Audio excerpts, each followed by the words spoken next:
is Yumi Ridsdale. I am a registered acupuncturist and Chinese medicine practitioner, as well as I'm a registered naturopathy practitioner. This is our third lectures about stress. In previous two lectures, I talk about how Western medicine understands the stress, and then second lecture, I talk about how Chinese medicine understands stress. So this is our third lecture, how we can actually reduce stress.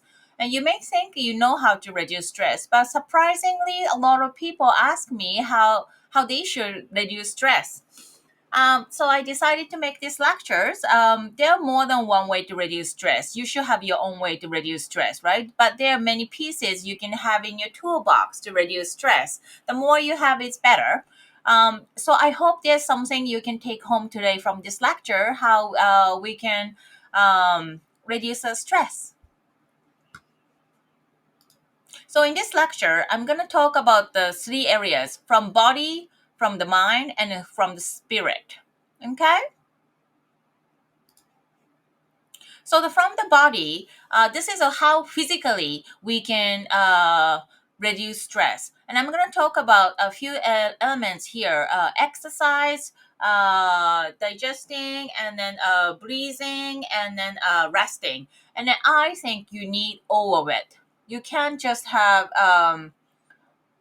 workout and without resting to reduce stress. You need all of it. So let's see one by one. From the exercise, how does exercise reduce stress? Now, first, look at this pie chart here. Does exercise make you feel better about yourself? 53% of people said yes. That's huge, right? Why does exercise makes people feel better about themselves? Because exercise reduces the level of the body's stress hormones such as adrenaline and cortisol. Exercise stimulates the production of the endorphin chemicals in the brain that are the body's natural painkillers and elevators. So when you exercise, specific brain chemicals secreted from the brain to make you feel good, right? That's what we people call probably like runner's high. You do feel good. You do feel content and um you don't seem to worry about anything about the future or the past. Um, I think it's because when you are when you're running or when you're doing exercise, you tend to live in the moment. You're breathing, you're moving, you have to concentrate on the moving, right? So when you're focusing on your exercise, you do forget about mundane stress. Also, when you can see the body is changing, you will feel the sense of control over your body. You will feel the sense of control over your life. If you feel like you're not the one who drive the bus of your life, if the life is the a bus, and then like who's driving, who's sitting at the drivers, is it you driving the bus or somebody else, right? When you feel like you don't have a control of your bus, when you don't have a control of your life, when you do exercise, and then when you see the changing physical changes happening, you feel there's a control over life, right? And then it will lead to the sense of achievement and confidence. Exercise also it's a play and a recreation. It's fun. When your body is busy, your mind will be distracted, like I said, from the worries of daily life, and will be free to think creativity. Um, but how much exercise is good? Like, is it more the better? No, it's not, right? Like, we know it's not more the better. So if you look at this chart around here, so this is a what we call stress curve, right?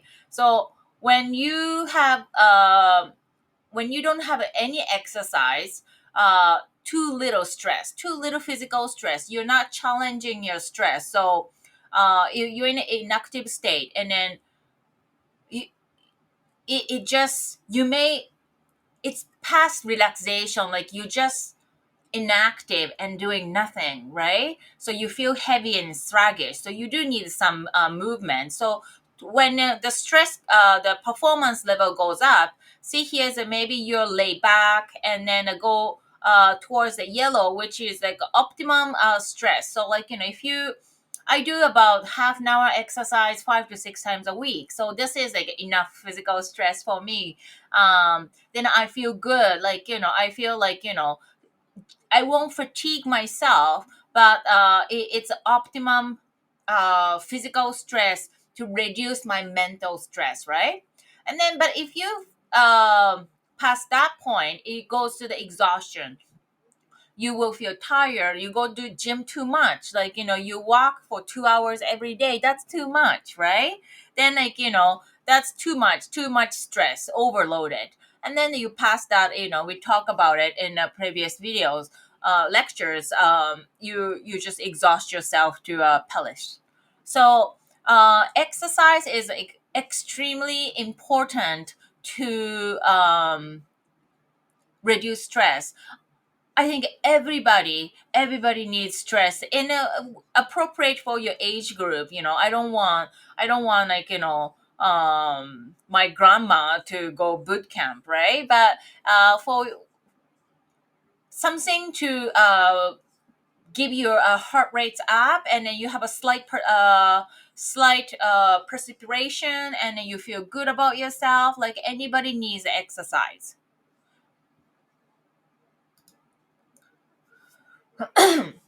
How exercise reduces stress in Chinese medicine. So moving your body will move your qi. When the qi is stuck, you feel stuck. Qi must keep moving. Qi cannot stay in one place. We call it a stagnation. It always, in any way of your body, it has to be moving. But if you have a sedentary lifestyle that you don't move too much, qi won't move, because when you physically, unless you're qigong master, you can't just move your qi by just sitting. So when qi stuck and then qi stagnates, emotional qi will feel trapped and it cause irritability and frustration as well as agitation. So move the qi and it will help to clear the headspace. So moving the chi is like a lot of the acupuncture treatment is about moving the chi, moving where it's stuck, and then send the chi to where it needs to. But the first, we need to move the chi.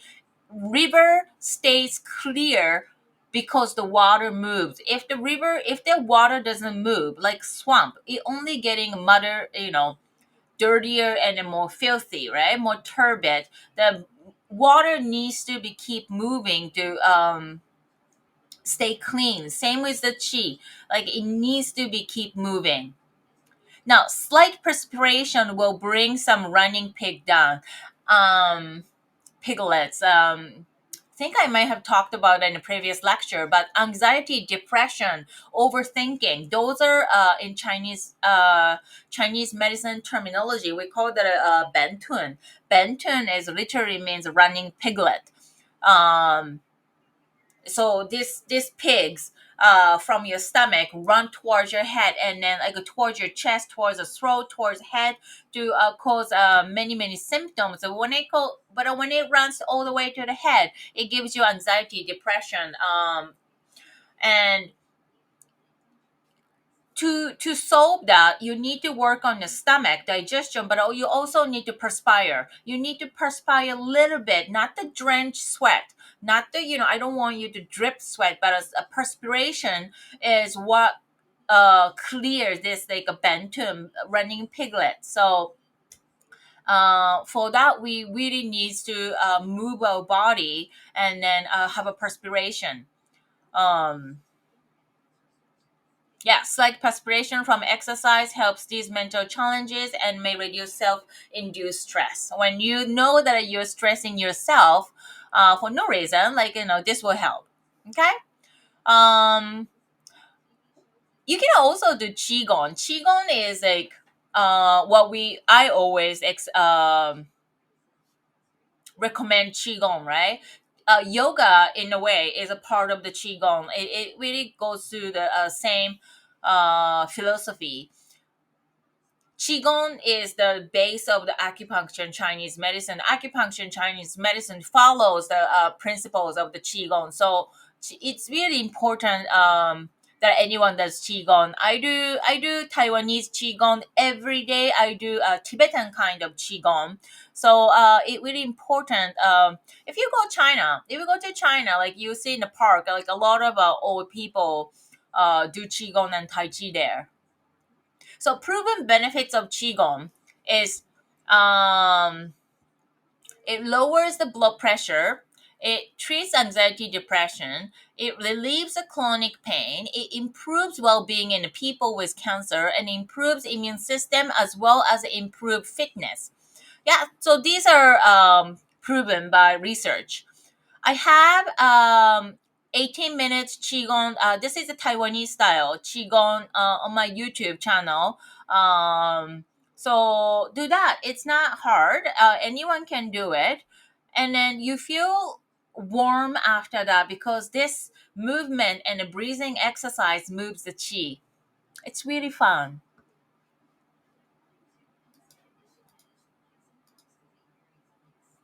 Here you go. How does digestion reduce stress? Um, we say comfort food, right? Sweet, salty, fatty tastiness of the comfort food.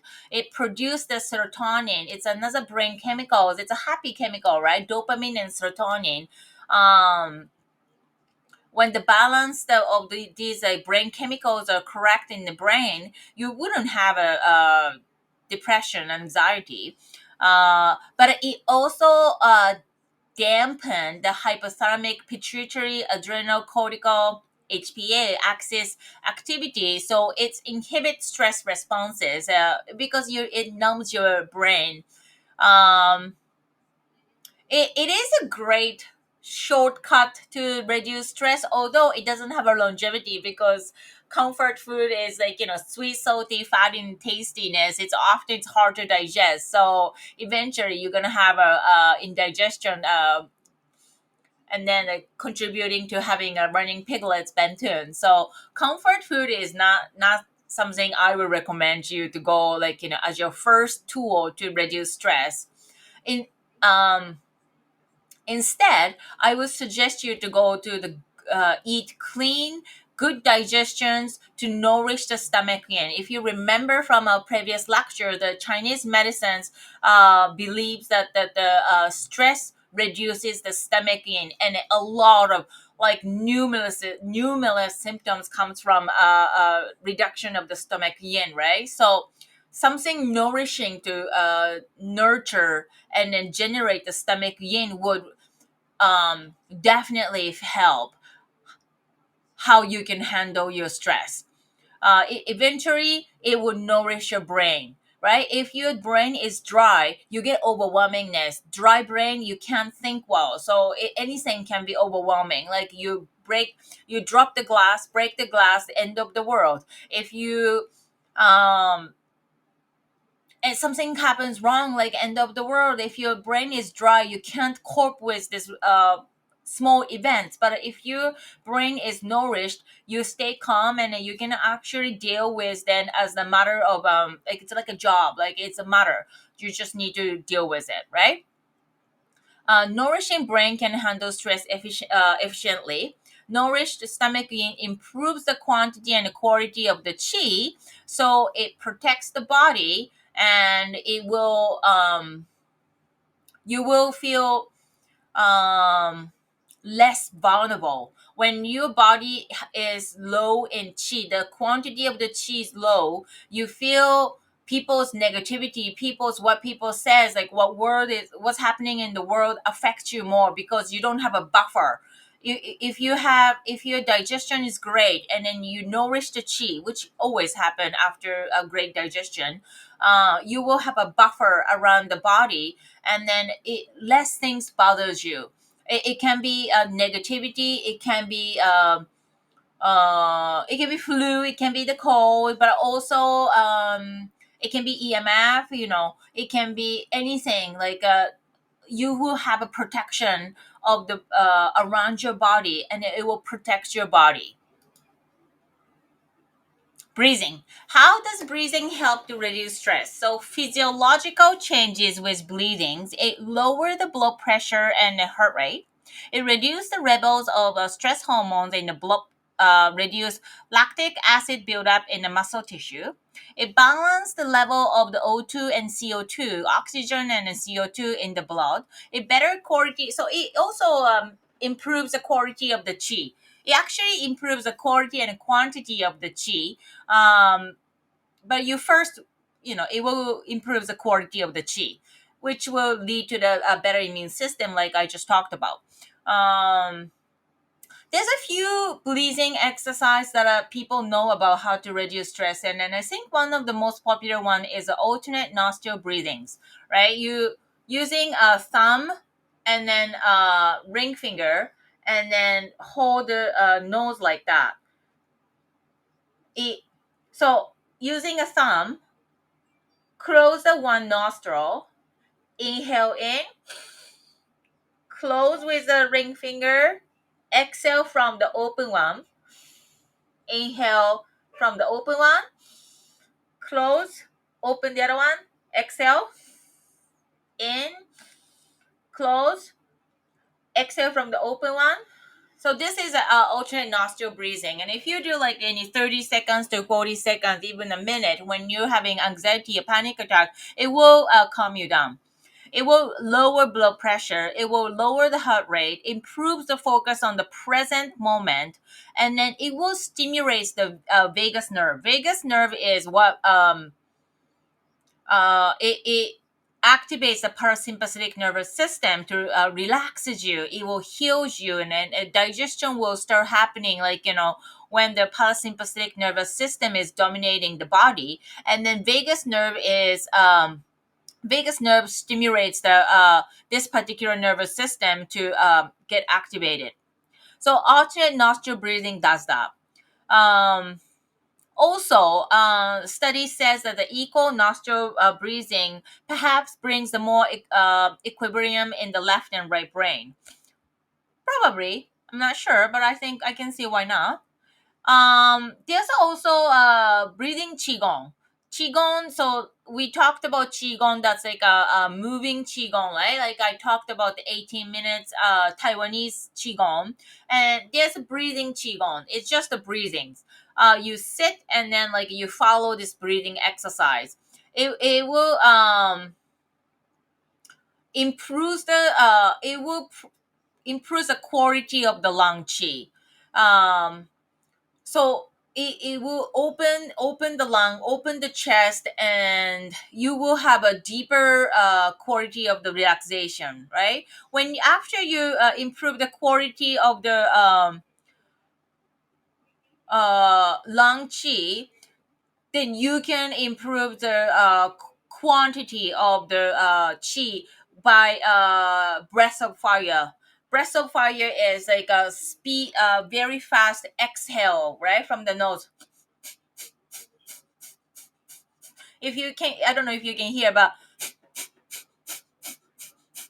I use my app, and then I rapid exhalation from the nose, and inhalation naturally follows after exhalation. So I only focus on the exhalation, and when you do this, you actually increase the quantity of the qi. So both this breathing qigong and the breath of fire is a controlled breathing. So it is a breathing qigong. Breath of fire is actually a part of the yoga practice, but as far as I'm concerned, yoga is a part of qigong, right? So I think breath of fire is also considered to be the breathing qigong. So that's I have this qigong breathing exercise here. That's on my YouTube, and you can actually follow that. There's a two videos. The first video explains how this works, and then the second video is a practice.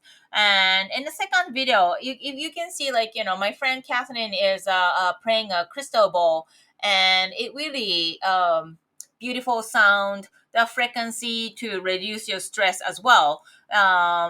On top of this breathing exercise. So I'd like everybody to check this exercise up. Okay.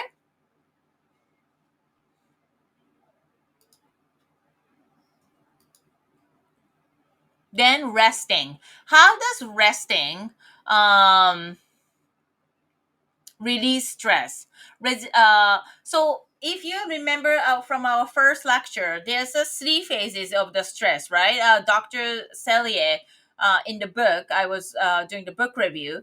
Um, Alarming phase and resistance phase and exhaustion phase. So alarming phase is when you're actively facing exposed to stressors, and then you feel your blood pressure goes up, and then you feel threatened. Resistance phase is after that, like assuming um, you successfully isolate yourself from the stressors, and then you find a little hiding spot that you can recuperate, and this is where resistance phase starts, right? The digestion healing starts, and slower breathing will be introduced, and it reduce the heart rate and then lower the blood pressure. So this resistance phase is basically this resting phase after you being chased by the stressor.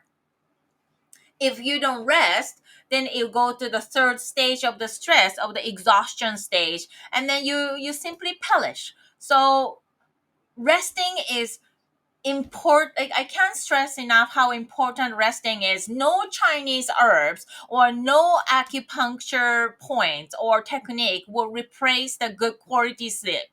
Like, you have to sleep. The acupuncture, Chinese medicine, qigong practice, many things can help you to have the deep sleep, um, but none of it will replace actual sleep. Okay. um and quantity and quality matters, right? Like, you can't you can't just sleep for 4 hours and 5 hours and get going. Like, you may be one of those short sleeper, but I think you will pay the debt later. You will need like a good quality, good quantity of the resting and sleep. um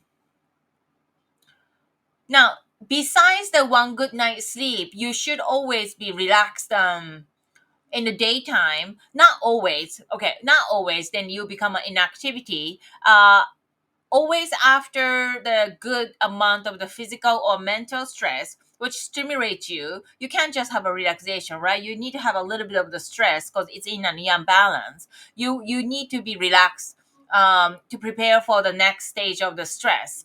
um this yoga nidra, it's something, it's a yoga practice.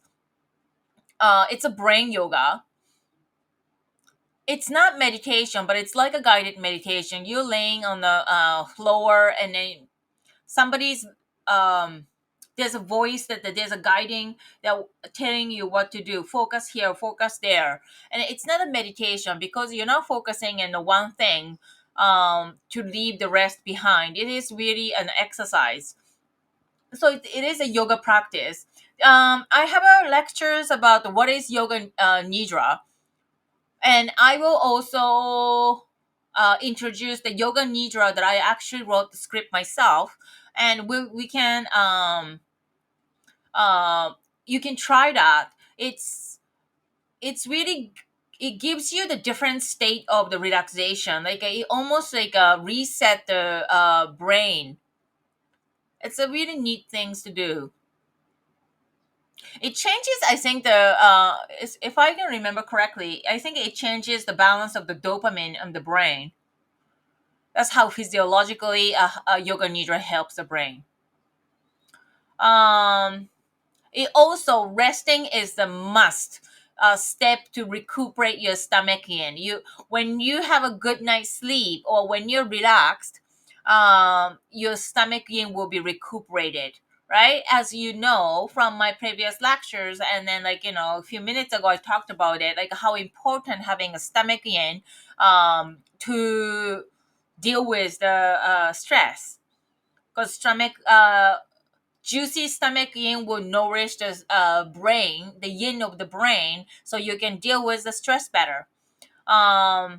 Yeah, nourish the stomach will nourish the brain. Nourish the brain, handle stressful situations more efficiently without effort. Like you walk and you have a casual walk, and you can just deal with the stress. You're just dealing with the matter, like a sunny day walk.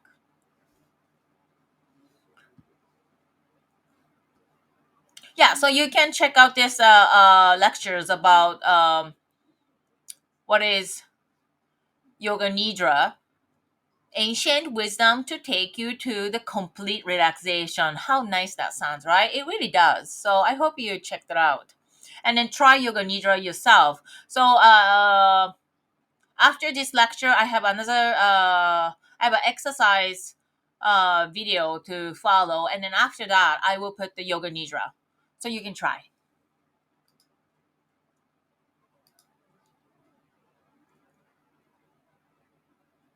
Okay, so exercise, move your chi, moves the stagnation for optimum flow of the chi. Exercise also balance your chi. It balance yin and yang, and not just the exercise, right? Like combined with resting and digesting and breathing, it balance your yin and yang to achieve the best calmness. You can't just have one. Like, I think you need all the four elements. You need to move, exercise, you need to have a great digestion, and then you need to have a good breathings, um ideally with a nice clean air, and then you must rest. I don't see how you can reduce stress without resting. I think it's impossible. Rejuvenate your chi, right here. Restore your chi with quality rest. Prepare yourself to handle the life with smile. So you have to have all of it. So you need to move your chi, balance the chi, and then you need to restore the chi. This is what you need to do. Very simple. You move, you eat well, and then you rest well. Okay, let's talk about mindfulness and how the mindfulness release the stress. Um, you become more aware of your thoughts. You don't immediately react to a situation. You are more aware and sensitive to the needs of your body without judgment. You'll be more aware of the emotion of others without judgment. Your level of care and compassion for yourself and others rises. You're better able to focus. You will allow parasympathetic nervous system to govern your body more often. Mindfulness practice reduces activity in the past of your brain called amygdala, which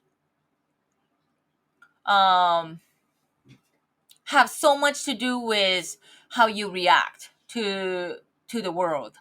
So this is how mindful practicing mindfulness release the stress. There's a many ways to practice mindfulness, and I think you can just look up yourself how you can practice mindfulness. You can be taught, or maybe you just realize that you've been already practicing mindfulness. But there's a five core concepts of the mindfulness. The one, present focused awareness. So when you're practicing mindfulness, or when you're living with the ongoing mindfulness, um, you will focus just on the present. You won't dwell on what already happened. You wouldn't dwell on, like, did I say things right, or oh, I said that, I shouldn't have said that. You may have a moment of like reflection, but you're not gonna dwell on it overnight, right? When you're attaching to the past, what's already happened, it will bring you to depression. It also focusing on the present moment, you will worry less about what has not happened, right? What's the point of worrying about what has not happened? It's a future, what's the point?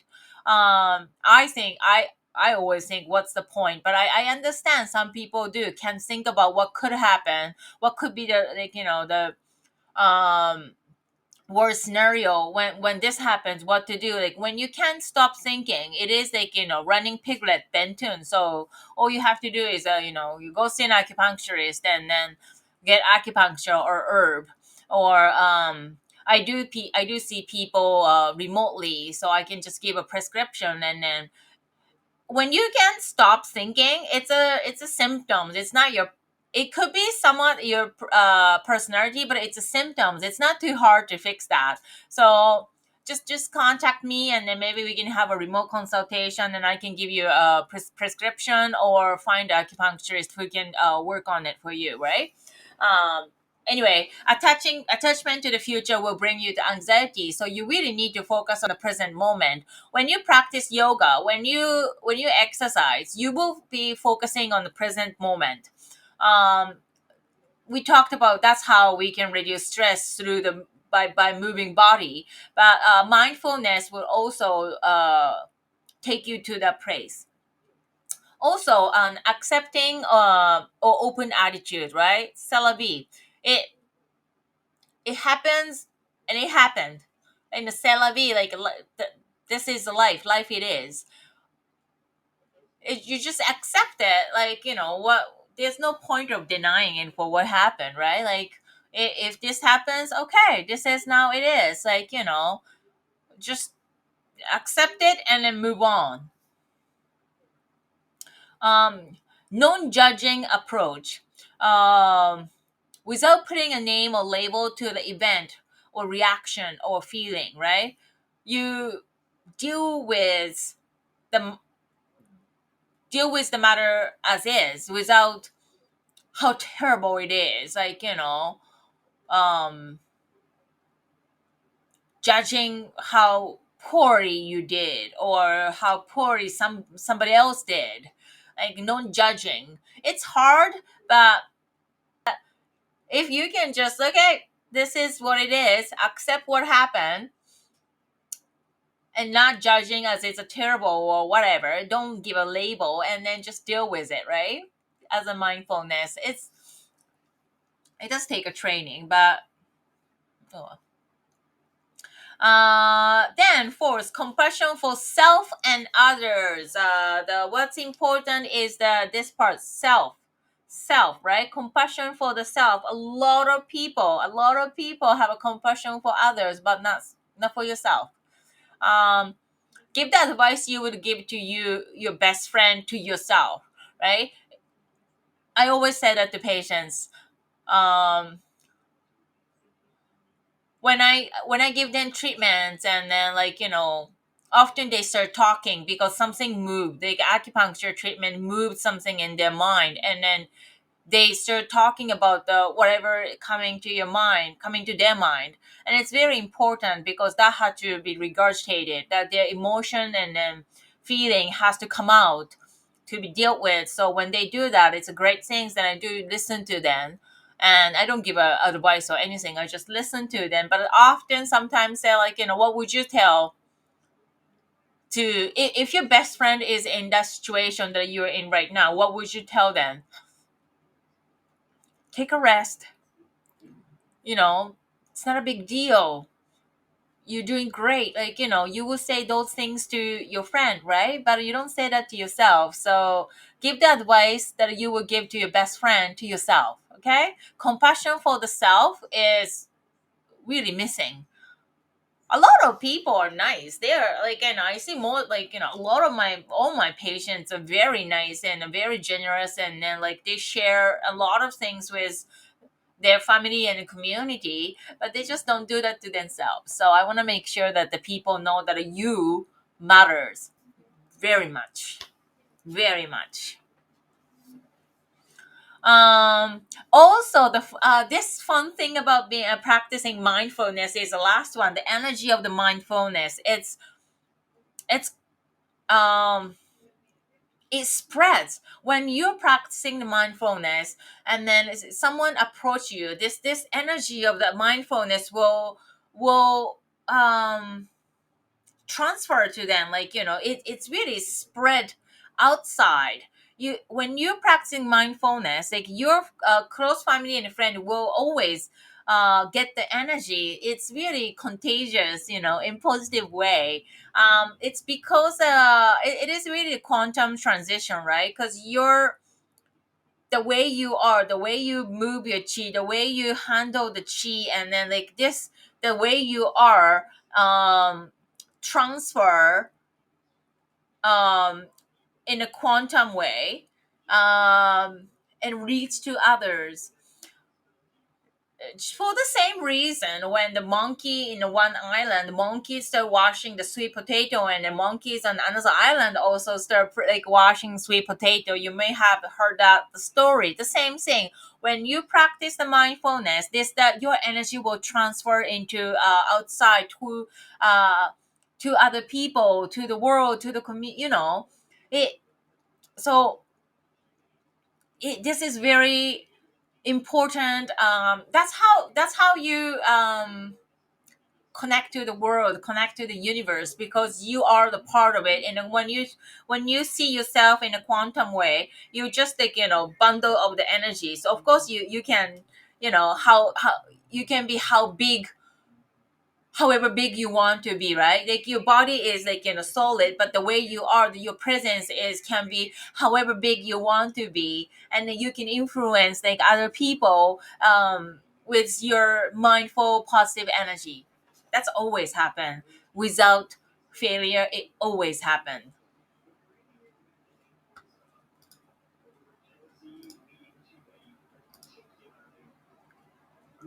Now, yoga, I put the yoga here. I put the qigong in other the physical body area, but I put the yoga here because yoga. I'm a yoga teacher as well. I'm licensed a yoga teacher as well, and the yoga is a type of meditation. It Well, you think of yoga as in a moving part, like doing poses, the asana. It's not the most important. Yoga is like, the way to achieve enlightenment. It's a type of the meditation. And then actually the poses, asanas, is a fourth important element. It's not a most important. It comes with the way eliminate what you shouldn't have, and then invite what you should have, and then you have a prana like pranayama, that the breathing. We talked about breathing, and then you have this asana. So yoga is mainly primary. It's a mental exercise, right? Practicing yoga effectively switch the automatic nervous system from the sympathetic nervous system to the parasympathetic nervous system. One of the easiest way to switch is a practice yoga. Yoga physically and mentally relax the practitioner. It creates the mental clarity and calmness. It increases body awareness. It relieves the chronic stress patterns. It centers attention and sharpens the concentration. Um, it Do you practice? The answer is always there. Do you practice? Yoga is so important, and it's so easy and so much fun to do. It's much more fun when you go to the class if you can find a good teacher. um, Hard to find a good teacher, but when you find a good teacher, stick with the person, because it being slender to this moment of practicing yoga is just so you won't find that anywhere else, right? Now, see, I put a few statistics there for you guys. Does yoga reduce stress? 84% says yes. So you should do it, right? Does yoga increase the positive temperament and mood? 69% says yes. You should do it, right? You should do yoga. And then, does yoga improves the motivation? 63% says yes. And then, does yoga improve sleeps? 59% yes. So I don't see any reason why people shouldn't practice yoga. Like men and women, it's not for women. It's not for only flexible people. It's for everybody, for any age group. This is not a religious practice. So any people with any religious background or religious commitment can practice yoga without interfering with your religious belief. You actually make it better, right? Um, so yoga is so important aspect of to me. And if you can find something else, that's great. But because I'm in North America and the yoga studio is everywhere, I think you should give a try. And I'm also a yoga teacher, so I'm meant to propagate how great yoga is. Okay, so let's talk about hobbies. How does having hobbies release stress? I often ask my patients, like, what do you do for joy? What's your hobby? And a lot of people, like, surprisingly say they don't have any hobbies. Like, I don't understand, but I guess some people don't. Hobbies are a perfect way to distract yourself after a busy day. It is so therapeutic to just do something simply for joy. It's not for your work. It's not for the monetary thing or side hustle, but doing just something that you genuinely really, really like to do. It could be craft, it could be cooking, it could be playing music, it could be reading, it could be bicycle, it could be going to the gym, it could be anything, right? Something that you genuinely enjoy. It provides you with the opportunity to have some you time, me time. I so it is really, if you feel you're too busy to have this moment, you're too busy. In Japanese characters, busy is written in a two parts, right? One side is a heart and one side is to lose. When you're busy, you lose your heart. If you are too busy to have this me time, you time, um, you're too busy. You need to do something about your schedule. Maybe don't achieve that much, you don't expect that much. I think it's so important to have something that you truly enjoys. It gives you some outlet. It could be having fish, it could be anything, right? Hobbies can anchor us back to our most positive childhood memories, or it anchors back to our most fundamental who you are, what you enjoys. I like uh, I like playing ukulele. I don't play enough, but I like playing ukulele more than playing. And more than anything, I read. I read for. I don't read anything that's for work when I'm reading for me. Right? I read fictional. I read suspense, murder mystery. I could read something like really light, or maybe something I read something philosophical. Anything like I like reading. I hope you can find something that gives you joy. It could be craft, could be knitting, could be sewing, gardening, anything, anything.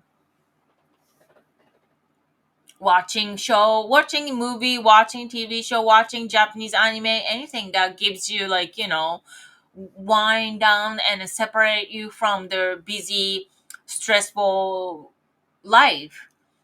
That really balance your yin and yang in the brain. It's really important.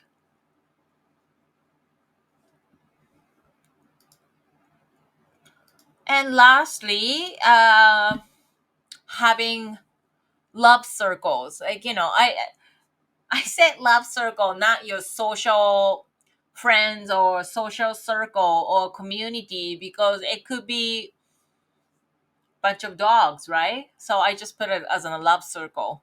Um, It is about relationship with others and a feeling of connectedness, which have a major impact on the mental health. It could be family, it could be partner, it could be friends. But family and partner and friends can be stressful. So my always number one recommendation for the love circles are dogs, because I don't know anything that gives you the unconditional love other than dogs.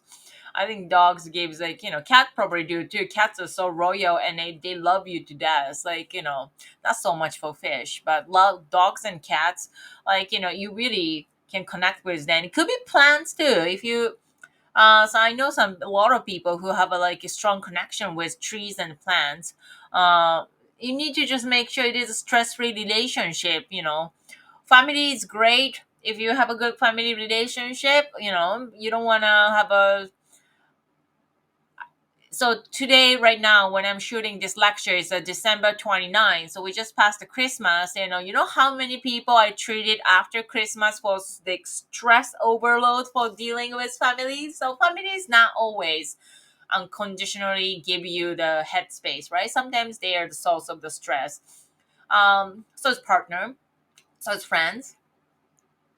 But if you have like a one or two friends that you can just hang out without stress, or if you have that kind of relationship with your partner, amazing. um, so it just needs to be stress-free relationship. Research shows that the people with high levels of the social support seems to be more resilient in the face of stressful situation. um, Again, this social support could be anything. Having social support are associated with increase in the levels of the hormone called oxytocin, aka happy hormone, right? It decreases anxiety levels and stimulates the parasympathetic nervous system. But make sure this social support, whatever that is something that doesn't give you stress. You don't want to have a friend circle that give you the peer pressure that want you don't want to have a social support that shape you in a way that who you're not, right? You want to make sure you can be who you are without stress. So I always think the dogs are the best. By the way, this is my backyard with my husband. Look at how many dog friend he has, eh? Like, that's amazing.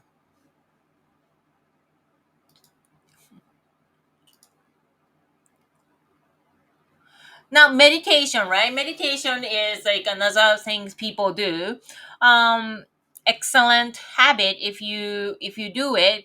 Top three reasons why people meditate. 84% of people finds it reduces the stress and anxiety.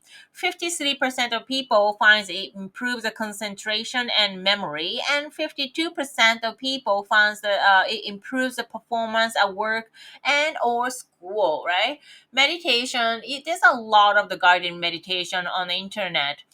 Um i my favorite meditation is really sit quietly and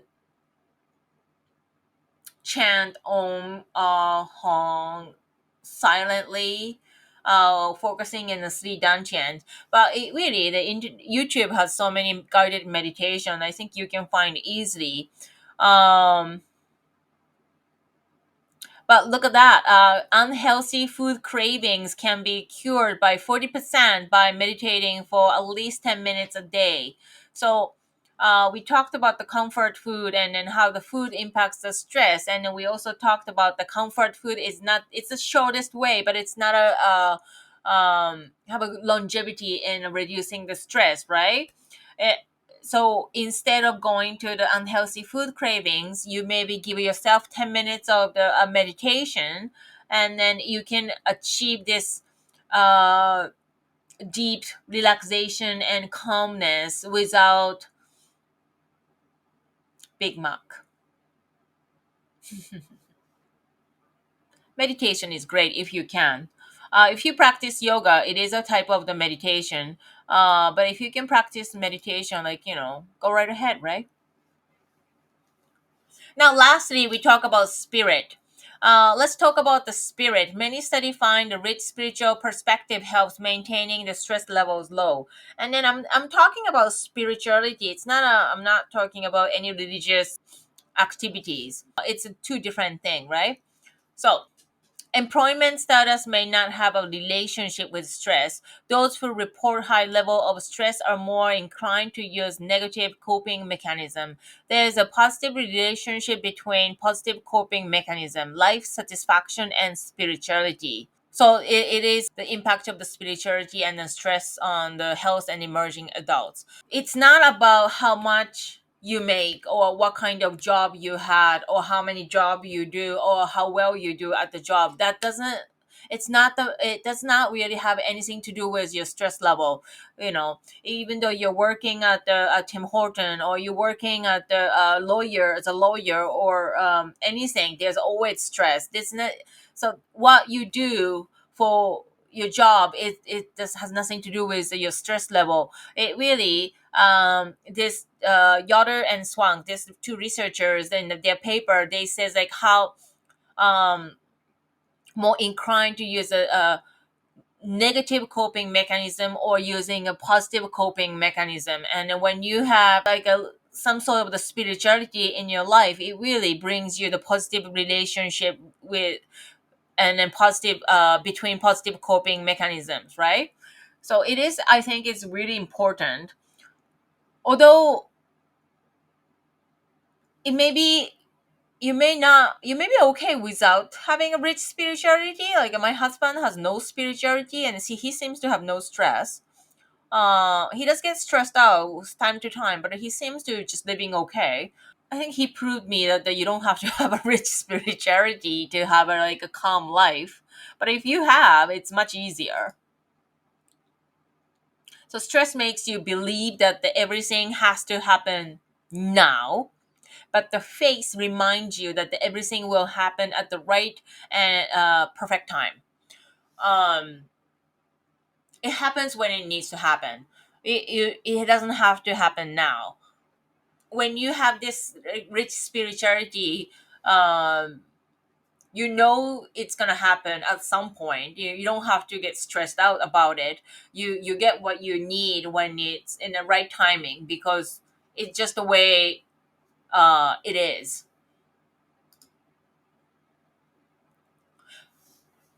Spirituality involves the recognition of the feeling, sense of the belief that there is something more to being human than sensory experience. So more than what you can see, right? More than you can hear. Something above what we can experience. There's something that's the a base of the spirituality, and that the greater whole of which we are part of, cosmic or divine in nature. We are not alone. We are part of something. Um, Big something, and we are just something that construct this world and in universe, right? Really, when you truly live it like that, small mundane stress becomes meaningless to stress about, because it's you're the big part of this wonderful things. It's gonna get taken care of just fine. It can involve that our life has significant in context beyond the mundane everyday existence at the level of biological needs. This has, if you can find a meaning of life, great, purpose of life. But without the purpose of life or meaning of life, if you feel that you are part of something, that you have a deep spiritual um, foundation in you, I think you'll be okay. I'm not saying that you must have a meaning or purpose of life. I disagree with that. The journey always, though, involves sweet desire to connect with a God. But this God, you don't have to call that a God. It's the universe. This is the whole thing, whole universe. There's like space and earth and everything's all together. Um, and then you find that same thing within the self as well. Spirituality is not something you can be taught. So it's not, you cannot just be taught from the reading Bible or reading script or by listening to somebody. Spirituality is something you really find and then rediscover within yourself. So I'm not trying to teach you what it is. Like, you will find, by just reading this, like there's a seed of the spirituality may occur, and then at some point you may just like have an epiphany, like, oh, that's what she was talking about. It's nothing you can be taught, but if you find it, it's like it's really a great feeling. Um, it is. So Dalai Lama said, "Happy people build their inner world. Unhappy people blame their outer." Right. So inner world, there's a universe, and then you can what you can call God, but it's universe within yourself that you can look into yourself, right? That's what Dalai Lama is saying. But also Shri Ananda Mantri said that you are never alone or helpless, because the force that guides the stars guides you too. The force that guides the star means that the how the sun always rises from the east and then goes down on the west, or how the um how the moon moves, and how the other planet moves, and how other like a stars moves, and then the it has this one, it isn't they move according to a rule, right? They just don't move in the way they want. There's a rule. So this force, there's a force that helps the stars to move in the way they should, and the same exact force guides you as well. And then we call that in Chinese philosophy, that's a Dao. We will talk about Dao because that's my specialty, but there's other word as well, right? I'm sure, I just don't know. But this spirituality is finding this Dao in yourself, in the world. Sansai. Sansai is also a Chinese philosophy, and it is extremely important to know when you're practicing Chinese medicine. Sansai means like there's a universe Tian, and there's a earth that's Di, and then there's a human in between that's Ren. So Tian Di Ren, that's a Sansai. Three, what's Tai?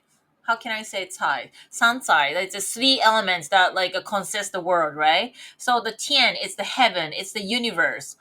Um, where all the forces that force that moves that guides a star are created. No, it's not created, it's created in the uji. From nothingness, it's uji. Yin and yang were emerged, and then from where in that yin and yang there's this rule, the force that guides the star is generated from. So it's the origin of this, the source. Chi of the universe is limitless. So when I'm treating patients, if I can harness the chi of the universe, I can do anything. Anything is possible. The rule of the universe is called the Tao of Taoism, applies to the earth and the human as well. Okay? So D is the earth, opposite of the heaven, where the mercy of the yin and yang were materialized. So first there's a nothing, there's nothingness, and there's a light. There's a light, but there's nothing else, and that's called the uji. Things didn't move, things are so calm.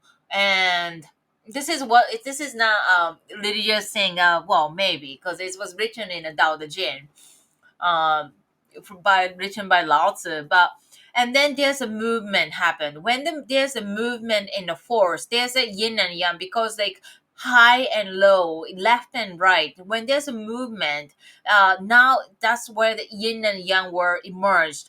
Because things are moving like a teeter totter. There's a yin and yang there. High, low, fast or slow. There's now yin and yang. From this yin and yang, everything else has emerged. That's what. So the earth is the comes out of the yin and yang. That's what it means by where the mercy of the yin and yang were materialized. That's the earth. And the Ren is a human being. It exists in between heaven and the earth. That we receive the mercy of the both the heaven and the earth. Heaven as in the yang, and then earth as in the yin, and the humans in between.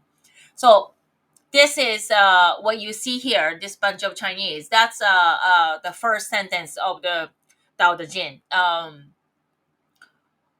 by Lao Tzu, and then some people may know of it, right? The first three characters, Dao Ke Dao, and then second line, Fei Chen Dao. So if the Dao is something, Dao is not something you can explain, because it's beyond human language. When human language has its own meaning and definition, so when we apply the language to describe the Tao, it limits what it is. It's just like what Delida said, right?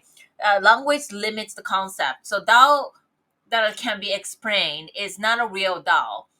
Same thing, Ming Ke Ming, Fei Chen Ming, that's third and fourth line. Ming Ke Ming, Fei Chen Ming means that the name you can call is not a real name. So, Dao is something so wonderful and so amazing that it's beyond the human language. Wu Ming, Tian Di Ju Zhi. So, without name, from nothingness, no name, heaven and earth started it.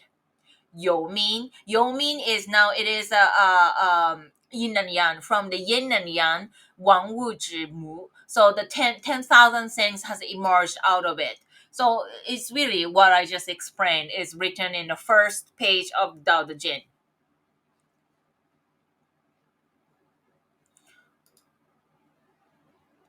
Now, how the Tiandilan and Sansai universe and you are connected, right? So Tian is the heaven, stars, universal energy, heavenly timing.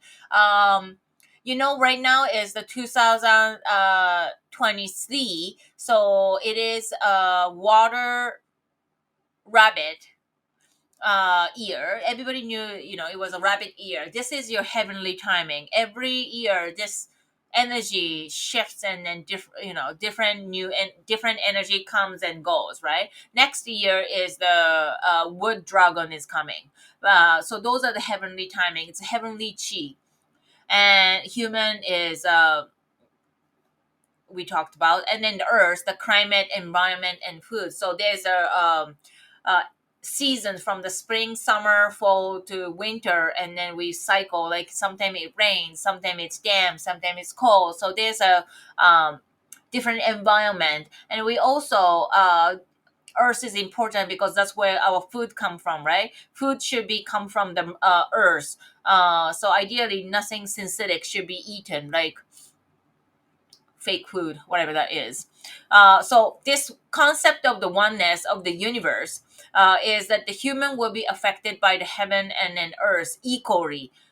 There's a so this is heaven, and this is earth, and then human is a 50-50. There's a spiritual heavenly aspect of us, and then there's a material earth aspect in within us too. So we are both we are made of both heaven and earth. This concept of the oneness with the universe is many culture as well, or many religious explanation how their world has come, right? So Tao of the Physics says the careful analysis of the process of observation in atomic physics has shown that the subatomic particles have no meaning as isolated entities but can only be understood as interconnections. Quantum theory thus reveals the basic of oneness of the universe. So it is really the quantum when you see things in a quantum way, the humans are like a bundle of energy. The earth is like a giant bundle of energy. There's a trees, and there's a mushrooms, and then there's animals, and then there's skies and suns, and then everything is just the shape of the energy that we connect to each other, because we can't isolate. See, it have no meaning as isolate entities. We only can be understood as interconnections, right? So we are part of the universe. When you feel like that, it makes you feel that everything should be taken care of, because like everything should be taken care of without you stressing out, because you're never the force that guides the stars will guide you. Everything will fall into the where it should be, right? Because you shouldn't be stressed out that everything has to happen right now, because when you have a faith, when you realize that the universe is you are the part of the universe, everything will be taken care of it at the perfect timing, at the perfect uh, place.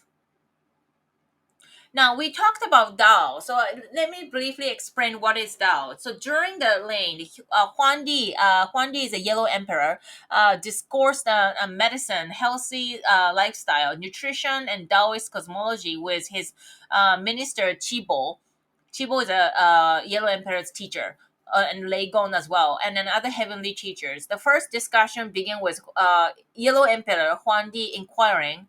I've heard that Huan Di is from like two thousands of years ago. So there's the last dynasty that has a academic record is a Zhou dynasty, and then before Zhou dynasty there was a Yin dynasty. Before Yin dynasty there was a Xia dynasty, or maybe some people say the Yin and Xia dynasty is the same thing, but those two dynasties are not really exist as a fictional reference or a reference, but we don't have any academic proof that this dynasty existed. But Huangdi is even before that.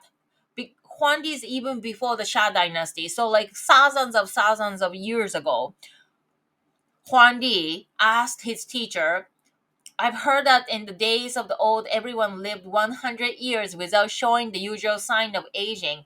In our time, which is like thousands of years ago, however, people age prematurely, living only 50 years. Is this due to a change in the environment, or is this because people have lost the correct way of life?